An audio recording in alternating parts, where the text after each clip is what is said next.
Hello my dear students, welcome to ICSE Help YouTube channel. Today I will teach you the second chapter of your English book Ecos, that is Fritz. ये आपका second chapter है। आज मैं आपको इसकी summary Hindi में बताऊंगा और ये बताऊंगा कि इस चैप्टर की पूरी क्या कहानी है और इसमें क्या क्या चीज़ें क्या क्या बात हुई है। ठीक है, तो फ्रिट्ज जो स्टोरी है उसको सत्यजीत राय जी ने लिखी है, जो कि एक बहुत अच्छे फिल्म निर्माता निर्देशक हैं। और ये कहानी जो है बंगला में थी और इसे इंग्लिश में ट्रांसलेट करके लिखी गई है। ये बहुत ही अच्छी कहानी है। और पर अगर एक बात बताना चाहूँगा आपको, जो ये कहानी है वो जो मतलब एक वास्तविकता नहीं है इस कहानी में, ये एक इमेजिनरी है कहानी है।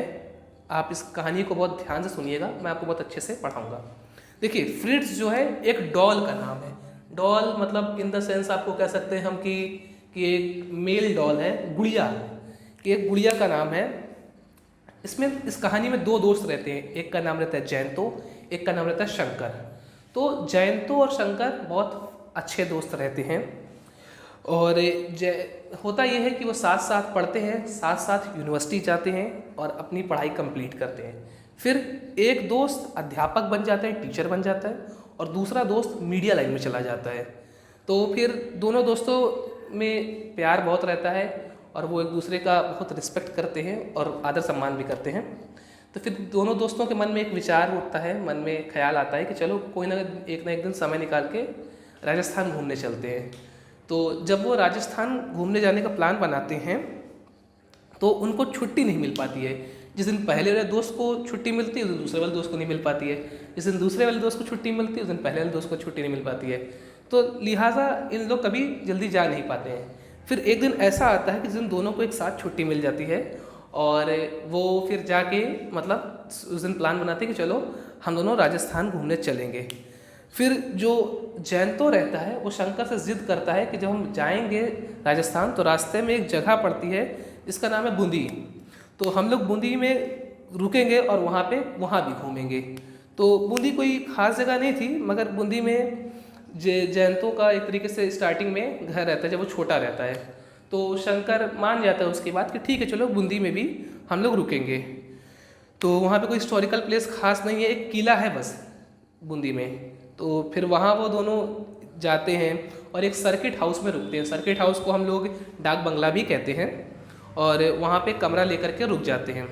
तो शंकर ने ये चीज़ गौर करी कि जैसे ही वो बूंदी पहुँचते हैं और सर्किट हाउस में रूम लेकर के रुकते हैं तो उसने एक बात गौर की कि जो जयंतो रहता है उसके व्यवहार में काफ़ी कुछ चेंज आता है।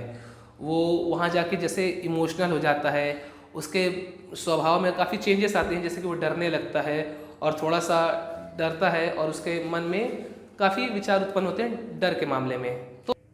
तो शंकर एक चीज़ और गौर करता है कि जयंतो जो है बड़ा खोया खोया रहता है। तो फिर उसके बाद उन लोग रात में जब सोते हैं तो रात में अचानक से जयंतो एकदम उठ जाता है। तो शंकर पूछता है कि क्या हुआ, क्या बात है। तो जयंतो ये चीज़ बताता है कि मुझे ऐसा लगा कि मेरे रज़ाई के ऊपर कोई चल के गया। तो उन्हें लगता है कि शायद कोई चूहा या बिल्ली होगी जो ऐसे आगे पीछे गए होंगे। तो फिर उन लोग देखते हैं दो छोटे छोटे पैर के स्पॉट्स पड़े रहते हैं। तो अब सवाल ये उठता है कि जो ये दो पैर के स्पॉट्स पड़े हैं, तो दो पैर तो ना चूहे के होते हैं ना बिल्ली के होते हैं, उनके तो चार पैर होते हैं। तो बड़ा पूछने के बाद शंकर बहुत फोर्स करता है जयंतो को कि बताओ क्या बात है, तुम इतना क्यों परेशान हो, किस बात को लेकर तुम नर्वस हो, हम लोग इतनी खुशी से हॉलीडे मनाने के लिए आए थे, राजस्थान घूमने के लिए आए थे। तो फिर जयंतो बताता है, एक राज का जिक्र करता है। जो राज कुछ इस प्रकार है कि वो ये बताता है कि जब वो 6 साल का था तो वो इसी सर्किट हाउस में अपनी फैमिली के साथ ठहरने के लिए आया था। तो उस वक्त ये बात होती है, उसके पापा जो थे, जयंतो के पापा, वो ASI थे, ASI। इसका मतलब हुआ आर्कियोलॉजिकल सर्वे ऑफ इंडिया। तो उसके पापा आर्कियोलॉजिकल सर्वे ऑफ इंडिया में काम करते थे। इस संस्था का काम यह था कि पुरानी चीज़ों को बारे में जानकारी पता करना, प्राप्त करना, खोद के निकालना, ये सब चीज़ें, और उसमें करके बताना कि ये कितना पुराना है, कितने ईयर का है, क्या सन का है और किस स्टेट का है, किस राज्य का है। तो ये सब चीज़ें थी। तो क्योंकि जैन तो अपने फैमिली में इकलौता बेटा रहता है और उसके भाई बहन नहीं रहते हैं, तो अपने माँ बाप का वो बड़ा दुलारा रहता है। उसके माँ बाप उसे बहुत प्यार से पालते हैं और उसे बहुत से खिलौने दिलाए रहते हैं।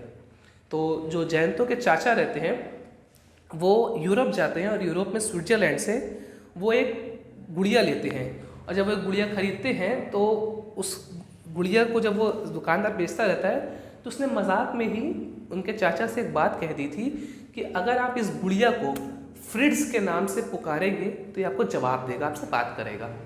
तो ये बात उसके चाचा ने जयंतो को बताई, और जयंतो उस गुड़िया को देखने के बाद इतना खुश हुआ, वो उससे इतना उसको लगाव हो गया, अटैचमेंट हो गया कि वो उसी से फिर खेलता था। अपने सारे खिलौनों को उसने साइड कर दिया और उससे बहुत खेलता था, उससे बहुत मज़े करता था। तो फिर एक दिन की बात है, एक शाम को वो सब लोग उनके फैमिली वाले बैठ कर चाय पी रहे थे, तो थोड़ी सी चाय जयंतो के कपड़े में गिर जाती है। तो फिर वो अंदर जाता है अपने कपड़े को चेंज करने के लिए।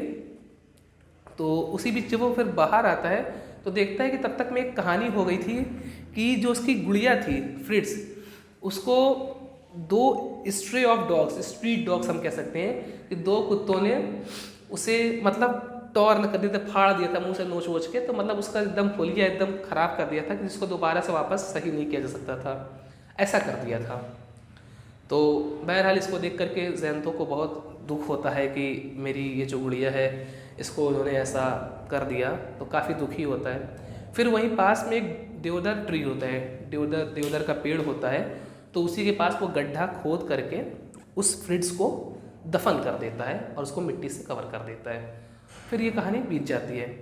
तो शंकर ये बताता है कि क्यों ना चलो उस देवदार ट्री के नीचे खोद के देखा जाए कि क्या है वहाँ पे, या फिर कुछ है कि कुछ नहीं है। तो उन लोग प्लान बनाते हैं। फिर उन लोग एक माली को पकड़ते हैं, उसे कुछ पैसे की लालच देते हैं कि थोड़ा सा काम है, हमें गड्ढा खोद दीजिए आप। तो माली को तो पैसे मिलते रहते हैं, तो वो फिर वो गड्ढा खोदता है। काफ़ी नीचे तक गड्ढा खोदने के बाद उन्होंने जो देखा वो ऐसा था कि देखने के बाद उनकी आँख फटी रह जाती है। ऐसा चीज़ उन्होंने देखा। वो चीज़ गौर करने लायक है कि वहाँ पे एक 12 इंच का कंकाल रहता है, जिसको देखने के बाद वो एकदम से डर जाते हैं। अब सवाल ये चीज़ का उठता है कि ये 12 इंच का कंकाल था किस चीज़ का? क्या यही फ्रिड्स था या कुछ और था? तो यहाँ पे जयंतो एकदम डर जाता है। अगर ये फ्रिड्स है तो भाई फ्रिड्स का तो कंकाल, गुड़िया का तो कंकाल होता नहीं है, डॉल का, आदमी का या इंसान का कंकाल होता है। तो यह कोई भूत आत्मा है, ये प्रेत आत्मा है, ये है क्या, ये इस कहानी में नहीं बताया गया, और ये कहानी यहीं पे ख़त्म हो जाती है। तो उम्मीद करता हूँ आपको मेरी ये स्टोरी बहुत अच्छे से समझ में आई होगी। आगे के कुछ चैप्टर्स भी जो हैं मैं आपको ऐसे ही एक्सप्लेन करूँगा। फिर मैं आपको अभी जो एग्ज़ाम्स होने वाले हैं उसके रिगार्डिंग जो क्वेश्चंस आपके आएंगे एग्ज़ाम में वो भी बताऊँगा और उसको एक्सप्लेन करूँगा, और बहुत सी चीज़ें आपको मेरे इस यूट्यूब चैनल पर मिलेगी। तो इसको लाइक करिए और हमारे चैनल को सब्सक्राइब करके इसका बेल नोटिफिकेशन को ऑन कर लीजिए, ताकि हम कोई भी वीडियो डालें तो आप तक पहुंच जाए। Thank you.